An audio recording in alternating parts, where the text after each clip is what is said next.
বাবা মার ভালোবাসা কি নিঃস্বার্থ হয়? ওই আমারে না মায়ের খাওয়াবা তুমি। সত্যি বলাটা বিপদ, আর মিথ্যে আমি বলি না। সারা জীবন ধরে শুনে আসছি মা বাবার ভালোবাসা নিঃস্বার্থ। একমাত্র দুনিয়াতে কেউ ভালোবাসলে সে হচ্ছে মা, যে নিঃস্বার্থভাবে ভালোবাসে। জাস্ট মনে করো তোমরা দুই ভাই।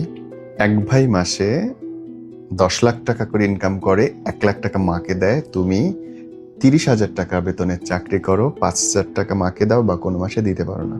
সত্যি করে বলো, তোমার মা কাকে বেশি ভালোবাসবে?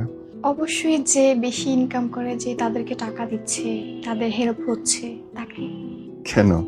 সবাই না বলে মায়ের ভালোবাসা হয় অকৃত্রিম, নিঃস্বার্থ। তাহলে এই উত্তর কেন দিচ্ছ? মানুষ মানতে চায় না। আমরা কিছু মিছে মায়ায় বাঁচতে পছন্দ করি। আমরা বিশ্বাস করতে পছন্দ করি যে আমাদের মা বাবারা আমাদেরকে সবচেয়ে ভালোবাসে। পুরো দুনিয়ার মধ্যে সবচেয়ে বেশি আমাদের মা আমাকে ভালোবাসে বেশি, আমার বাবা আমাকে ভালোবাসে বেশি। দিস ইজ রিয়ালিটি পুরো দুনিয়ার মধ্যে। কিন্তু তার মানে এই না যে তাদের ভালোবাসাটা স্বার্থহীন। দুনিয়াতে কোনো কিছুই স্বার্থহীন নাই। Nothing, nothing. তাহলে কি করতে হবে বাবা?